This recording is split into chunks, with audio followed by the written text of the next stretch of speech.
Today, the information published its first ever finance newsletter. It will publish weekly on Wednesdays and will be written by our own finance editor, Ken Brown. So we're bringing Ken on today to talk a little bit about what prompted this newsletter and what he's thinking about. Ken, welcome to TITV. It's great to have you back. Hi, Akash. Oh, good to be back. Well, I made this joke earlier today, and I'm going to make it again. Big day and big debut for you with your column. Congrats. Oh, yes. Thank you so much. Yes, it's very exciting. It's fun. It's fun to write. I'm an editor here all the time, and so to get to really write my own stuff is a treat. So talk to us about what prompted you to launch this newsletter now, today. Well, it's no surprise that money has always been a big deal in tech, but now it's bonkers, right? I mean, we used to talk about millions and billions, and now we talk about trillions. And so, just the movement of money around tech and what's driving, especially the AI boom, it begs for someone to just look at it through a financial lens. Right. And now when you say financial lens, talk to us about all the different angles that you look forward to double clicking on, because your column today was a really great overview of honestly what I thought to be the entire story. I kind of read it and I said, okay, well, that's it. That's the story. And so what are the areas that you're looking to dive deeper on in the coming weeks? So you're never going to read another column, right? That's what. Well, no, it's kind of it's a bit of a page turner. It's like, okay, well, I didn't know it was more complicated than that. Right. So we're going to track the AI build out. We're going to track all the money pouring into AI, and watch who's winning, who's losing, how they structure all the money, and probably most importantly, where the risk is building up. So everyone talks about bubbles now. One of the things I say today is we're not there yet. And one of the reasons is because this whole big build out explosion of AI is backed by the richest companies in the world. These guys can write checks, not for trillions, but they can write a lot of checks. They've so far paid actually for most of it. And so, that is, it's going to be what we're looking at. But then, the bond market's going to finance it. Sovereign wealth funds are going to finance it. Pension funds, even your life insurance policy might be invested in the AI boom. And so we're going to track all that and look for risks, surprises, things people should be wary of. And we're going to try to explain it all very clearly. Now, you say we're not there yet in terms of the bubble. I'm curious, compared to some of the other bubbles or some of the other frothy periods that you've covered throughout your career, how does this one look and feel different compared to those? Well, the first thing is bubbles can last a lot longer than anyone thinks. People call for a bubble and 2 years later, they're still calling for a bubble. I'm always a little skeptical of that. And the reason is, in this case, there's just tons of money going in, and we don't, and there's no reason for there to be a crack because all the people who've been borrowing money have time to pay it off. So this one is different. Well, one is different because it's backed up by the richest companies in the world. Two, the businesses it's funding, say what you want about the dollars, they're growing very fast, and they're having a lot of revenue now.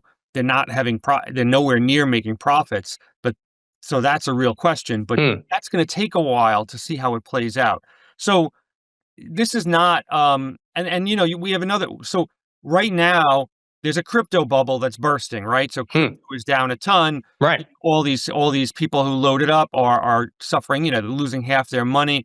Like that's a bubble. That's just short. It goes up, and there's no logic to it.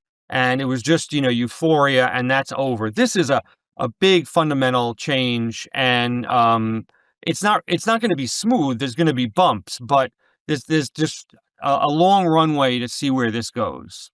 Right. One of the things I wanted to ask you about is you outlined some of the places we might look for signals in terms of risk, where the cracks come from. The stock market is one obvious place you could look, right? I mean, NVIDIA reports earnings, let's say, don't come in as people expected. Fine. That's one way people might get the signal. But I'm wondering behind the scenes, certainly thinking about the bond market and how some of these markets work in the back end, where else are you keeping track of in terms of fault lines or cracks that could potentially show up? Right. You start to see concentrations of risk, right? Where people are taking on the risk that other people might not want to handle. And they may be smart. I mean, people handle risk all the time, but you look for where that's happening and you try to unpack it. So we've done a ton of stories on NVIDIA, which has backing all these AI startups. It has a real incentive for AI to grow because it sells the chips. And it's one of these things. If AI's growth slows, NVIDIA sells fewer chips, the commitments they have made might be harder for them to make.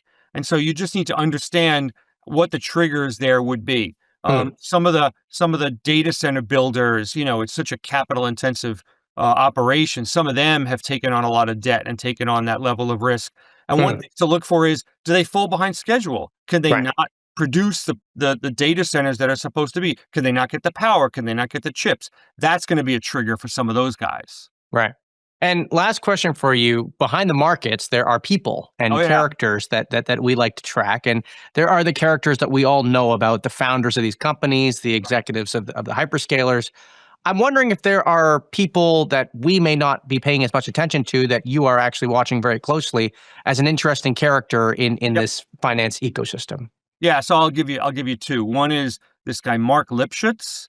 Okay. He is the head of Blue Owl, which is a investment firm, mostly deals with bonds, but Right. they've done a lot of riskier In stuff the news today. in the news today. They've been in the news every day. They keep doing big deals, but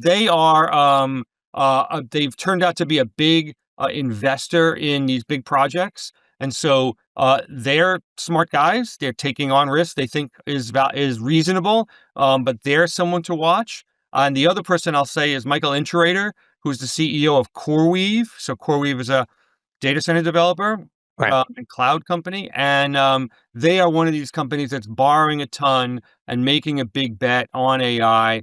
And so far, they've done pretty well. They had a huge IPO. The stock is down a bunch, but the company is still happening, and that is uh, another one to watch. Right. Great. Well, Ken, congrats on the launch of the newsletter. Thank It's you. one that we'll be reading and watching very closely, and look forward to having you back again on soon. Anytime. Thanks.